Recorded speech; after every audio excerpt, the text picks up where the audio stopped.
Hello दोस्तों, स्वागत है आप सभी का आपके अपने यूट्यूब चैनल श्री रघुवर क्लासेज में। दोस्तों, जैसा कि एमपी पुलिस का एग्ज़ाम चल रहा है और यहाँ पर मैं आपके सामने 13 अगस्त और 14 अगस्त के क्वेश्चन आपके सामने ला करके उपस्थित हुआ हूँ। तो यहाँ पर देखो, हम टाइम लॉस ना करते हुए सीधा हम अपने क्वेश्चन पर आते हैं कि किस टाइप के क्वेश्चंस हमसे पूछे जा रहे हैं। और थोड़ा सा मैं आपको बता दूँ कि क्वेश्चन का जो लेवल है बिल्कुल ईजी लेवल के क्वेश्चन पूछे जा रहे हैं। 2 से 3 क्वेश्चन ऐसे हैं जो थोड़ा सा मॉडरेट लेवल के हैं और बाकी ऐसे कोई क्वेश्चन नहीं आ रहे हैं जो बिल्कुल वहाँ पर आपसे हार्ड हो और बनना रहे हों आपसे। तो यहाँ पर देखो, जैसा कि पहला क्वेश्चन आपसे पूछा गया है, यहाँ पर देखो बहुत ही प्यारा सा क्वेश्चन दिया हुआ है। 39 की पावर 2 माइनस 24 की पावर 2 इज इक्वल टू 1800 का कितने प्रतिशत होगा। तो यहाँ पर देखो कुछ भी नहीं है यार क्वेश्चन में, क्योंकि यहाँ पर ये डायरेक्ट फार्मूला आपसे बताया गया है ए स्क्वायर माइनस बी स्क्वायर का। तो यहाँ पर आप क्या करोगे, एक बार जोड़ दोगे, एक बार घटा दोगे। तो यहाँ पर 39 और प्लस 24 करोगे, कितना करोगे, 39 और प्लस 24 करोगे और एक बार करोगे 39 माइनस 24 इज इक्वल टू 1800 का आप x% निकाल लो, 1800 का x बटे 100 कर दो। यहाँ पर बस यही आपको सॉल्व करना है। तो यहाँ पर देखो 9 4 13 हो जाएंगे, 3 2 5 1 6 हो जाएंगे। यहाँ पर देखो 9 में 4 गए, आपका 5 बचा और 3 में आपका 2 गया तो 1 बचा। इधर आपका 00 से 00 कैंसिल हुआ, 18 इंटू एक्स आ गया। 18 इंटू कितना आ गया, x। तो यहाँ पर आप काट सकते हो। 7 9 कितना होता है, यहाँ पर देखो 9 से काट दो, 9 7 कितना होता है, 63 होता है, 9 दूनी 18 होता है। अब यहाँ पर देखो 15 सत्ती कितना होगा, 105 होगा। इधर आपका 2x आ जाएगा। तो x का मान निकालोगे तो यहाँ पर कितना आएगा, 5 आएगा, 2 आएगा, 0.5 आएगा। 52.5 आपका क्या हो जाएगा, राइट आंसर हो जाएगा। तो यहाँ पर देखो क्या है, इन क्वेश्चन में अगर इतना आपको जोड़ घटाना कैलकुलेशन नहीं आता तो फिर बेकार हो। तो यहाँ पर बिल्कुल सिंपल क्वेश्चन पूछे जा रहे हैं। 2-3 क्वेश्चन की मैं बात नहीं कर रहा हूँ जो मॉडरेट और थोड़ा सा हाई लेवल क्वेश्चन पूछे जा रहे हैं, और उसके बाद सारे क्वेश्चन का टाइप लगभग यही है और वो बिल्कुल भी क्वेश्चन हमारे हार्ड नहीं है। तो यहाँ पर देखो अपना हम नेक्स्ट क्वेश्चन देखते हैं। यहाँ पर देखो जो हमारा नेक्स्ट क्वेश्चन दिया हुआ है, क्वेश्चन के देखो यहाँ पर क्वेश्चन मेरे फोन में है और बाकी क्वेश्चन मैं स्क्रीन पर बोर्ड पर लगा दूंगा, तो आप लोगों को क्वेश्चन ऊपर बोर्ड पर दिखाई दे रहा होगा और यहाँ पर क्वेश्चन मेरे फोन में है, मैं आपको ऐसे ही सॉल्व करा रहा हूँ। तो यहाँ पर देखो क्वेश्चन आपका दिया हुआ है, एक कार को समान दूरी तय करने में 40 किलोमीटर प्रति घंटा, 30 किलोमीटर प्रति घंटा और 15 किलोमीटर प्रति घंटा की गति से चलती है, तो औसत चाल ज्ञात कीजिए। यहाँ पर देखो जो कार है वो पहले जाती है 40 किलोमीटर प्रति हावर्स, 40 किलोमीटर प्रति घंटे से। फिर उसके बाद यही दूरी 30 किलोमीटर प्रति घंटे से तय करती है, 30 किलोमीटर प्रति घंटे से। और फिर उसके बाद यही दूरी 15 किलोमीटर प्रति घंटे से, 15 किलोमीटर प्रति हावर से। तो यहाँ पर जो चाल है समान दूरी, तो समान दूरी देखो, समान दूरी हम कौन सी मानेंगे, इन स्पीड का हम एलसीएम मान लेंगे कि वो हमारी दूरी कितनी होगी, 120। 40 और 30 15 का एलसीएम कितना हो जाएगा, 120 हो जाएगा। ये 120 मैंने क्या मान लिया, ये मैंने क्या माना है, डिस्टेंस मान लिया है। ये मैंने क्या माना है, डिस्टेंस मान लिया है कि डिस्टेंस हमारी कितनी है, 120 किलोमीटर है। कि जो कार है वो 40 की स्पीड से 120 किलोमीटर एक बार तय कर रही है, एक बार 30 की स्पीड से 120 किलोमीटर तय कर रही है, एक बार 15 की स्पीड से 120 किलोमीटर तय कर रही है। तो आपसे औसत चाल पूछी जा रही है, एवरेज स्पीड पूछी जा रही है। तो एवरेज स्पीड के लिए सिर्फ और सिर्फ एक तरीका आप लोग याद रखना कि जब भी औसत चाल एवरेज स्पीड आपसे पूछी जाए तो औसत चाल बराबर होता है कुल दूरी बटे कुल समय। क्या होता है, क्या होता है, कुल दूरी बटे कुल समय। तो कुल यहाँ पर दूरी आपको चाहिए और कुल समय चाहिए।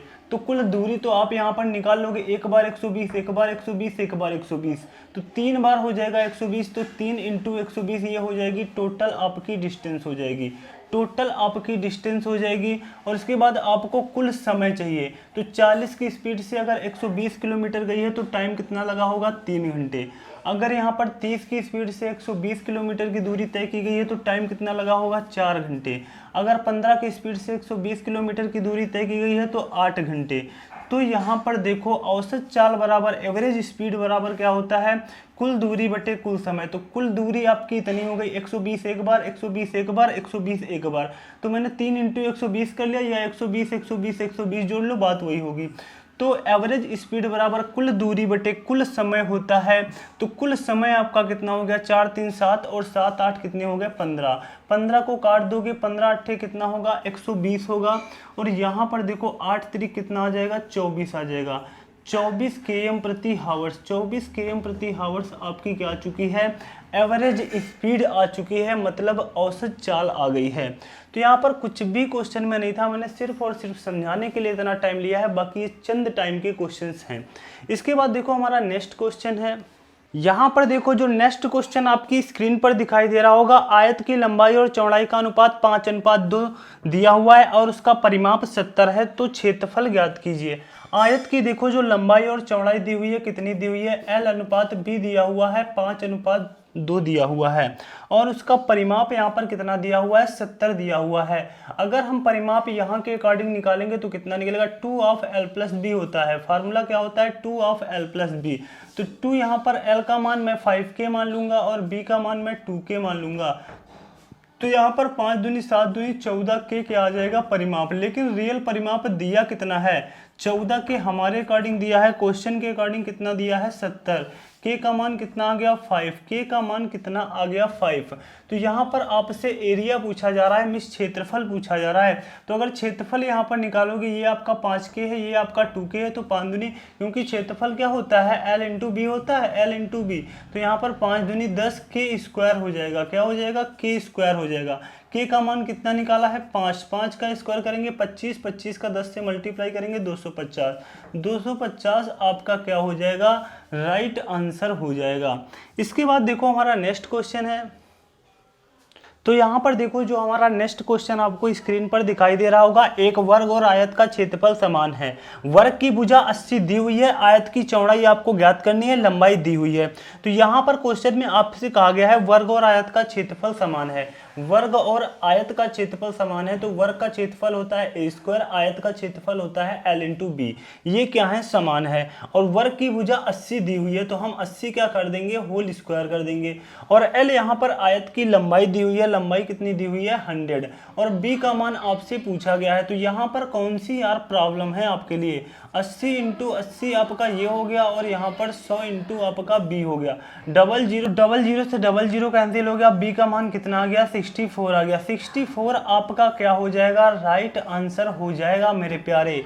तो यहाँ पर देखो क्वेश्चन में कुछ भी नहीं था यार, बिल्कुल चंद टाइम में सॉल्व होने वाले क्वेश्चंस हैं। दोस्तों हमारे YouTube चैनल श्री रघुवर क्लासेज पर आपको मिलने वाला है वो कंटेंट और वो यहाँ पर बेहतरीन तरीके जो आप अन्य प्लेटफॉर्मों पर जाकर के हज़ारों रुपए में परचेस करते हो, मैं यहाँ पर आपको YouTube पर ही देने वाला हूँ, बिल्कुल फ्री ऑफ कॉस्ट देने वाला हूँ।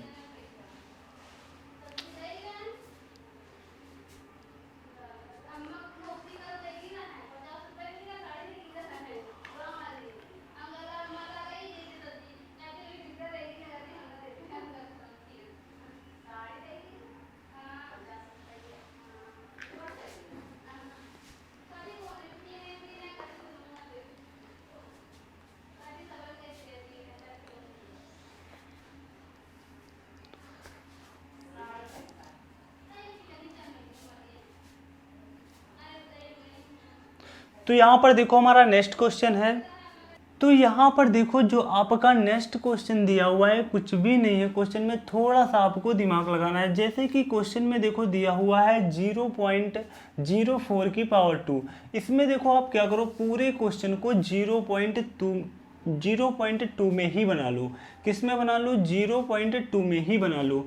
यहाँ पर देखो 0.04 दिया हुआ है, तो हम क्या करेंगे इसको 0.2 लिख लेंगे, 0.2 लिख लेंगे और 0.2 के ऊपर कितनी पावर लगा देंगे 2 और ऊपर कितनी पावर लगी हुई है 2। तो यहाँ पर मैंने देखो 0.04 को क्या लिखा 0.2 की पावर 2।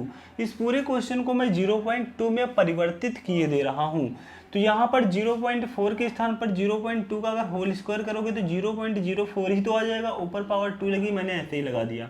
फिर यहाँ पर देखो डिवाइड लगा हुआ है 0.008, तो यहाँ पर 0.2 की पावर अगर मैं 3 कर दूँ तो यहाँ पर देखो बिल्कुल हो जाएगा, क्योंकि अगर इसका आप 3 बार मल्टीप्लाई कराओगे तो आपका यही आ जाएगा 0.008 आ जाएगा। इसके बाद यहाँ पर तो 0 पॉइंट आपका 2 दिया ही, 0.2 तो आपका दिया है। और इसके बाद यहाँ पर देखो 0.2 की पावर मैं यहाँ पर क्या मान लेता हूँ, x मान लेता हूँ। अब पूरा क्वेश्चन आपका 0.2 में परिवर्तित हो गया है, तो यहाँ पर देखो क्या आ जाएगा, 0.2 की पावर कितनी हो जाएगी, 4 हो जाएगी। ये आपका डिवाइड में है तो नीचे आ जाएगा 0.2 की पावर कितनी, 3। यहाँ पर ये मल्टीप्लाई में है तो आपका आ जाएगा 0.2 की पावर 6 इज इक्वल टू में आपका 0.2 की पावर x। तो यहाँ पर देखो 4 से 3 आपका कैंसिल हो गया, यहाँ पर बचा 0.2 की पावर 6 और यहाँ पर 0.2 की पावर 1। तो यहाँ पर आपका हो जाएगा 0.2 की पावर, क्योंकि घात गुणा में घातें जुड़ जाती हैं, 0.2 की पावर 7। तो यहाँ पर देखो आपका क्या हो जाएगा, 0.2 की पावर x। तो यहाँ पर x का मान आपका क्या आ जाएगा, बेस से बेस आपका कैंसिल हो जाएगा, तो यहाँ पर x इज इक्वल टू क्या हो जाएगा, 7 हो जाएगा। x इज इक्वल टू क्या हो जाएगा, 7 हो जाएगा। यही आपका राइट आंसर हो जाएगा। इसके बाद देखो हमारा नेक्स्ट क्वेश्चन है। देखो जैसा कि नेक्स्ट क्वेश्चन आपकी स्क्रीन पर है, किसी संख्या को 5, 6, 7 से भाग देने पर शेषफल 1, 2, 3 बचता है, तो वह संख्या ज्ञात कीजिए। देखो जब भी इस टाइप के क्वेश्चन आया करें, यहाँ पर देखो 5, 6, 7 से भाग देने पर शेषफल क्या बच रहे हैं, 1, 2 और 3। इनका हम क्या चेक करेंगे, डिफरेंस चेक करेंगे। डिफरेंस देखो यहाँ पर कितने का आ रहा है, डिफरेंस सभी में समान आ रहा है। कितना आ रहा है, 4 आ रहा है, यहाँ पर भी 4 आ रहा है और यहाँ पर भी 4 आ रहा है। तो जब भी इस टाइप के क्वेश्चन आए, डिफरेंस यहाँ पर समान ही होता है और डिफरेंस आपका 4 आ रहा है। तो यहाँ पर देखो हम क्या करेंगे, 5, 6, 7 का क्या करेंगे, एलसीएम ले लेंगे। तो 5, 6, 7 का जब हम एलसीएम लेंगे तो देखो कितना आ जाएगा, 5, 6, 7 का जो एलसीएम आ जाएगा, 6 पंजे 30 और 7 त्रिक 21, 210 एलसीएम हो जाएगा। और इसी 4 को क्या करना है, एक 4 को उठा करके यहाँ पर माइनस कर देना है। तो 206 आपका क्या हो जाएगा, राइट आंसर हो जाएगा। 206 आपका क्या हो जाएगा, राइट आंसर हो जाएगा। इसके बाद देखो हमारा नेक्स्ट क्वेश्चन है। यहाँ पर देखो जो नेक्स्ट क्वेश्चन आपका दिया हुआ है, 81 की पावर 4 और डिवाइड बाई 9 की पावर 5। क्वेश्चन आपका दिया हुआ है 81 की पावर देखो 4 दिया हुआ है और 9 की पावर डिवाइड बाई कितना दिया हुआ है, 5 दिया हुआ है। तो यहाँ पर आप क्या करो, यहाँ पर आपको 81 को भी 9 में तोड़ लेना है। तो यहाँ पर 81 को लिख सकते हो 9 की पावर 2, ऊपर पावर लगी हुई है 4, डिवाइड बाई आपका 9 की पावर यहाँ पर है 5। तो यहाँ पर घात के ऊपर घात का गुणा हो जाता है, तो 9 के ऊपर कितना आ जाएगा, 8 आ जाएगा, नीचे 9 की पावर 5। 5 और 8 कैंसिल हो जाएंगे तो 9 की पावर कितनी बचेगी, 3। 9 की पावर 3 को वहाँ पर आपका जो ऑप्शन हो, 9 की पावर 3 को 700 कितना लिख सकते हो, 29 लिख सकते हो। 729 आपका क्या हो जाएगा, राइट आंसर हो जाएगा। इसके बाद देखो जो नेक्स्ट क्वेश्चन आपसे पूछा गया, यहाँ पर देखो जो नेक्स्ट क्वेश्चन आपका दिया हुआ है कि वह कौन सी संख्या है जो 9 से विभाज्य है। 9 से डिविजिबिलिटी का रूल आपको पता होना चाहिए। 9 से डिविजिबिलिटी का रूल क्या होता है, नंबर्स का सम 9 से डिविजिबल है तो वह संख्या 9 से डिविजिबल होगी। मतलब अंकों का योग अगर 9 से विभाज्य है तो वह संख्या भी 9 से विभाज्य होगी। तो यहाँ पर देखो मैं आपको कुछ खास तरीका बताऊंगा। खास तरीका का मतलब क्या है कि आप कहोगे सर वही तो करोगे कि अंकों को आपस में जोड़ोगे और उसके बाद 9 से विभाज्य करोगे। तो देखो यार वो तरीका सभी लोग आपको बताते हैं। तो यहाँ पर देखो 9 से आपको कैसे संख्याओं को डिविजिबल करना होता है, ये आपको मेन सीखने का मुद्दा है। आप लोग क्या करते हो, प्रत्येक नंबर्स को आपस में जोड़ते हो, 5 2 7 7 4 11 11 6 17 17 और 3 कितना हुआ, 20 20 2 22। के बाद 9 से डिविजिबल नहीं है तो आप क्या कर देते हो, ये ऑप्शन आपका नहीं हुआ। ठीक तरीका है आपका, लेकिन मैं आपको इस तरीके से भी बेस्ट तरीका देखो आपको बताने जा रहा हूँ आपको कैसे डिविजिबल करना है।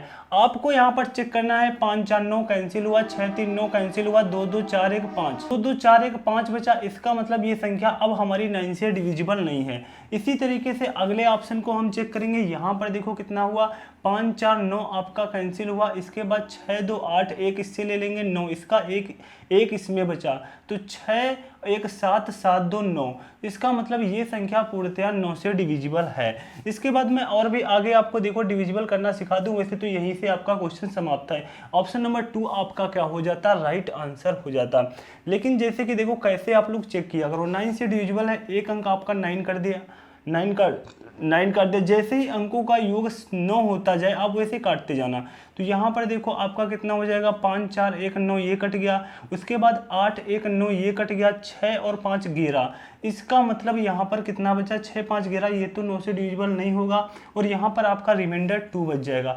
इससे देखो एक ये आसानी हुई, अगर आपसे इतनी बड़ी वैल्यू में 9 से भाग देने को कहा जाए और आपसे रिमाइंडर ज्ञात करने को कहा जाए तो एक तो आप तुरंत अपना रिमाइंडर निकाल लोगे आसानी के साथ, नहीं तो अगर आपसे रिमाइंडर निकालने को कहा जाएगा तो आप क्या करोगे, पूरे नंबर्स में भाग दोगे और जो लास्ट में रिमाइंडर बचेगा आपका 2, तब आप निकाल पाओगे। लेकिन आप इस तरीके से काटो, चाहे आप यहाँ से भाग दो, 9 छाके 54, 1 बचा, 9 दूनी 18 और यहाँ पर 9 पन्ना 45, 1 9 1 कन्ना 9, यहाँ पर 2 बचे और 9 त्रिक 27, 2 रिमाइंडर। देखो 2 रिमाइंडर बचा और आपने यहाँ पर आसानी से काटा। आपको ये भी पता चल गया कि ये वैल्यू जो है हमारी 9 से डिविजिबल है कि नहीं है, और उसके बाद ये भी पता चल गया कि 6 5 11, 9 से भाग देंगे 2 रिमाइंडर बचेगा। तो आसानी के साथ रिमाइंडर भी हमने ज्ञात कर लिया। तो यहाँ पर देखो क्या हुआ, एक पंथ दो काज हो गए, एक पंथ दो काज हो गए। जो मैंने यह तरीका सीखा, एक तो उस तरीके से बहुत ही कम टाइम में हम इस वैल्यू को चेक कर पा रहे हैं 9 से डिविजिबल है कि नहीं है, और दूसरी बात आसानी के साथ हम अपना रिमाइंडर भी ज्ञात कर पा रहे हैं कि रिमाइंडर हमारा कितना आ रहा है। उसी तरीके से देखो यहाँ पर भी मैं आपको चेक करके दिखा दूँ। यहाँ पर 5 और 4 9 कैंसिल हुआ और यहाँ पर देखो 6 और 4 10, 6 4 10 हुए, लेकिन हमें तो 9 काटना है तो यहाँ पर 1 बचा ना, 1 बचा, इसमें जोड़ देंगे 2 1 3 3 और 8 3 कितने हो गए 11। तो इसका मतलब 9 से कितने ज़्यादा हो गए 2, तो 2 को इसमें जोड़ दो, 3 2 5। इसका मतलब ये संख्या हमारी 9 से डिविजिबल नहीं है और जो रिमाइंडर आपका आएगा वो आएगा 5 आएगा। तो इस तरीके से काटने से देखो आपके एक पंथ दो काज हुए और यही तरीका आप लोग सीख लेना। तो इसके बाद देखो हम अपना नेक्स्ट क्वेश्चन देखते हैं। तो यहाँ पर देखो जो आपका नेक्स्ट क्वेश्चन दिया हुआ है, कौन सी संख्या 3 से विभाज्य है, कौन सी संख्या जो है वो 3 से विभाज्य है। तो जैसे मैंने आपको क्वेश्चन नंबर पिछला कराया है कि 9 से डिविजिबिलिटी का जो मैंने आपको रूल बताया है वही रूल आपको यहाँ पर लगाना है। वहाँ पर अंकों का सम 9 से डिविजिबल चेक करना था, यहाँ पर अंकों का सम अगर 3 से विभाज्य है तो वह संख्या 3 से विभाज्य होगी। तो यहाँ पर भी देखो बिल्कुल उसी तरीके से हम लेकिन चेक करेंगे, पूरे अंक हम जोड़ेंगे नहीं कि 8 से 14 14 4 18 18 4 आपका कितना होता है 26 होता है, 26 5 31 31 3 34, ये सब नहीं करेंगे कि 34 मेरा 3 से डिविजिबल नहीं है तो ये संख्या डिविजिबल नहीं होगी। हम देखो कैसे चेक करेंगे, हम बिल्कुल इस तरीके से चेक करेंगे। 3 से हमारा 3 कैंसिल हुआ, 3 एकम 3, यहाँ पर 3, यहाँ पर 2 बच गए, तो यहाँ पर 8 2 कितने हो गए 10, 3 3 का 9, 1 बचा, 1 यहाँ पर 4 1 5 हो गया, यहाँ पर 2 बचा, यहाँ पर 2 बचा, 6 2 8 हो गए, तो 3 दूनी 6 2 बचा। इसके बाद यहाँ पर कितने हो गए 10 हो गए, तो यहाँ पर भी ये भी हमारा कटेगा नहीं, 3 3 का 9 और 1 हमारा रिमाइंडर बच जाएगा। तो इससे हमारा रिमाइंडर पता चल गया कि 1 है। अगर क्वेश्चन में हमें रिमाइंडर निकालना होता तो 1 यहाँ पर राइट आंसर हो जाता, लेकिन यह संख्या 3 से डिविजिबल नहीं है क्योंकि यहाँ पर रिमाइंडर 1 बच रहा है। कोई भी रिमाइंडर नहीं बचना चाहिए, पूरी डिविजिबल होनी चाहिए। उसी प्रकार देखो 3 से मैंने काटा तो 3 ये गया, 3 दूनी 6 2, तो 4 2 6 ये कैंसिल हुआ और 3 एकम 3, 1 यहाँ पर बचा, 6 1 7, 3 दूनी 6 और यहाँ पर 1 8 1 9, ये हमारा कट गया। तो ऑप्शन नंबर बी हमारा क्या हो जाएगा, राइट आंसर हो जाएगा। तो आगे भी वैल्यू मैं इसी तरीके से देखो मैं आपको काट के दिखा दूँ जिससे कि आप लोग जो तरीका सीख जाओ। तो यहाँ पर देखो 3 3 का 9, 3 दूनी 6, 1 बचा, 8 1 9 ये कैंसिल हुआ, 3 एकम 3, 1 यहाँ पर 6 1 7, 3 दूनी 6, 1 7 1 8, 8 हमारा डिविजिबल नहीं होगा, 2 रिमाइंडर बच जाएगा। यहाँ पर देखो हम काटते हैं 3 3 का 9, 3 एकम 3, यहाँ पर 2 बचा, 8 2 10, 3 3 का 9, 1 बचा, 5 1 6 ये हमारा कैंसिल हुआ, 6 ये कैंसिल हुआ, 3 दूनी 6, 1 रिमाइंडर बचा। तो यहाँ पर देखो ऑप्शन नंबर बी आपका क्या हो गया, राइट आंसर हो गया। इस तरीके से आपको ये तरीका सीख करके एक पंथ दो काज का काम करना है। इसके बाद देखो हमारा नेक्स्ट क्वेश्चन है। तो यहाँ पर देखो जो नेक्स्ट क्वेश्चन दिया हुआ है, 7 से डिविजिबिलिटी का रूल आपको पता होना चाहिए कि 7 से विभाज्यता का नियम क्या होता है, क्योंकि क्वेश्चन है इनमें से कौन सी संख्या 7 से विभाज्य है। तो यहाँ पर देखो 7 से डिविजिबिलिटी का रूल, तो 7 से डिविज देखो मैंने आपको 9 का बताया, 3 का बताया, इसके बाद देखो मैं आपको 7 का भी बता दूं। जब भी यार आपको कोई भी संख्या 7 से चेक करनी हो, एक क्लास देखो मैं बहुत ही जल्द डिविजिबिलिटी का लेकर के आने वाला हूँ, तो मेरी वो क्लास ले लेना यार आगे आने वाले शिफ्टों में, क्योंकि अगर इस तरीके से डिविजिबिलिटी के क्वेश्चन पूछे जा रहे हैं तो एक क्लास आपके लिए बहुत ही जल्द मैं लेकर के आऊँगा। उसमें जितने भी टाइप बनते हैं डिविजिबिलिटी के, जो भी कठिन से कठिन आपके क्वेश्चन पूछे जाए यानी कि आने वाली शिफ्टों में, तो वो आपसे बच करके ना जाए, क्योंकि वहाँ पर मैं टोटल डिविजिबिलिटी के रूल आपको बता दूँ। इसका मतलब यहाँ पर देखो 7 से डिविजिबिलिटी आपको चेक करना है, तो 7 से डिविजिबिलिटी आप ऐसे चेक किया करो, जैसे कि यहाँ पर 67 80 दिया हुआ है। 67 80 में क्या करोगे, यहाँ पर इस वाली वैल्यू को क्या करोगे, सबसे इकाई अंक की वैल्यू को क्या करोगे, डबल करोगे। अब 0 को डबल करोगे तो वो 0 ही रहेगी, और इसमें घटा दोगे तो क्या हो जाएगा, 678 ही तो आ जाएगा, 678 ही तो आएगा। अगर मैं 0 को 2 से गुणा करके इसमें बचे 3 अंकों में घटा दूं तो हमारा 678 ही आएगा। तो इसको चेक कर लो कि हमारी 7 से डिविजिबल है कि नहीं है। तो यहाँ पर देखो क्या हो जाएगा, यहाँ पर 7 9 63 और 4 बचेगा, ये हमारी 7 से डिविजिबल नहीं है। इसी तरीके से हम आगे करेंगे, इस वाली वैल्यू को डबल करेंगे और लास्ट वाले इन वाले 3 अंकों में घटा देंगे। 5 दूनी 10 और 846 में घटाओगे तो 800 कितना आएगा, 36 आएगा। 800 कितना आएगा, 36 आएगा। तो यहाँ पर ये अब 7 1 कम 7 और यहाँ पर 1 7 1 कम 7 और यहाँ पर 6 बचे, ये भी संख्या हमारी 7 से डिविजिबल नहीं है। इसके बाद देखो हमारी नेक्स्ट वैल्यू है 86 45। 5 का डबल करेंगे कितना आएगा, 10। 10 को इसमें माइनस करेंगे तो कितना आएगा, 854।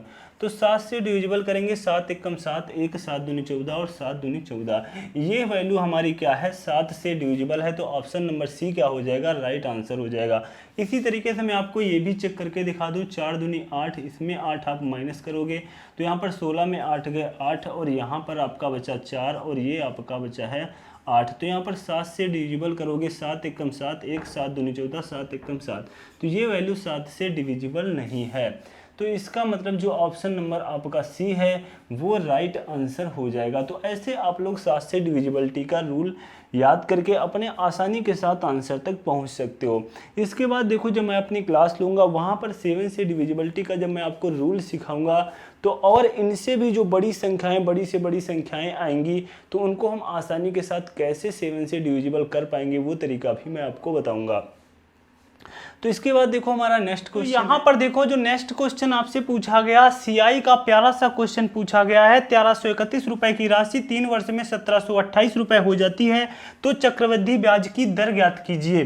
तो यहाँ पर देखो जब भी इस टाइप का क्वेश्चन है यार, जब मैं आपके लिए सीआई की क्लास लूंगा ना, धज्जियां उड़ा दूंगा, ऐसे ऐसे तरीके बताऊंगा कि सीआई में ऐसे ऐसे तरीके बताऊंगा कि कैसे यार चंद टाइम में क्वेश्चन के साथ खेला जाता है। तो जब मैं सीआई और एसआई की क्लास लूँ बस आप उनका वेट करना। तो यहाँ पर देखो जब भी इस टाइप का क्वेश्चन है, क्योंकि सीआई में एक तरीका मैं आपको बताता हूँ, पी रेशियो ए, क्या बताता हूँ, पी रेशियो ए। अब यहाँ पर P आपका क्या है, मूलधन है, A आपका क्या है, मिश्र धन है। क्या है, मिश्र धन है। तो जो आपके 1331 रुपए हैं, क्या है, 1331 रुपए हैं, वो कितने हो चुके हैं, 1728 हो चुके हैं। कितने हो चुके हैं, 1728, और 3 वर्ष में हुए हैं। तो आप यहाँ पर क्या करोगे, क्यूब रूट लगा दोगे, क्यूब रूट लगाओगे। तो यहाँ पर आपका ये कितने का होता है, 11 का क्यूब होता है और ये 12 का क्यूब होता है, मतलब 11 से 12 रुपए हो रहे हैं आपके। तो यहाँ पर आपको दर निकालनी है। तो इसमें क्या है, 11 से 12 रुपए है, 1 रुपए का ब्याज, 11 रुपए पर इंटू आप 100 करोगे तो यहाँ पर कितना आएगा, 9 सही 1/11% आपका क्या हो जाएगा, राइट आंसर हो जाएगा। यही आपकी आ जाएगी रेट। तो कितना प्यारा क्वेश्चन है, कुछ भी नहीं था क्वेश्चन में। इसके बाद देखो हमारा नेक्स्ट क्वेश्चन है। तो यहाँ पर देखो जो नेक्स्ट क्वेश्चन आपका दिया हुआ है, 1800 रुपये राशि पर 2% की दर से चक्रवृद्धि ब्याज पर 2 वर्ष का ब्याज आपको ज्ञात करना है। 1800 रुपये का आपका क्या दिया हुआ है, प्रिंसिपल दिया हुआ है, मूलधन दिया हुआ है। मूलधन कितना दिया हुआ है, 1800 रुपये दिया हुआ है। और यहाँ पर आपसे 2 वर्ष का क्या पूछा जा रहा है, ब्याज पूछा जा रहा है। तो 2 वर्ष के लिए जब भी यार देखो सिंपल सा आपका प्रिंसिपल दिया हो, मूलधन दिया हो, सिंपल सी आपकी रेट दी हुई हो, उसके लिए 2 वर्ष के लिए 2-1 और 3 वर्ष के लिए 3-3-1, ये तरीका बहुत बेस्ट होता है। विदाउट बहुत बड़ी कैलकुलेशन के आप आसानी के साथ अपने आंसर तक पहुंच सकते हो। तो यहाँ पर देखो 2-1 कोड होता है, ये हमारा 2 ईयर के लिए होता है, 2 ईयर्स के लिए होता है, और ये कोड जो हमारा है वो 3 ईयर्स के लिए होता है।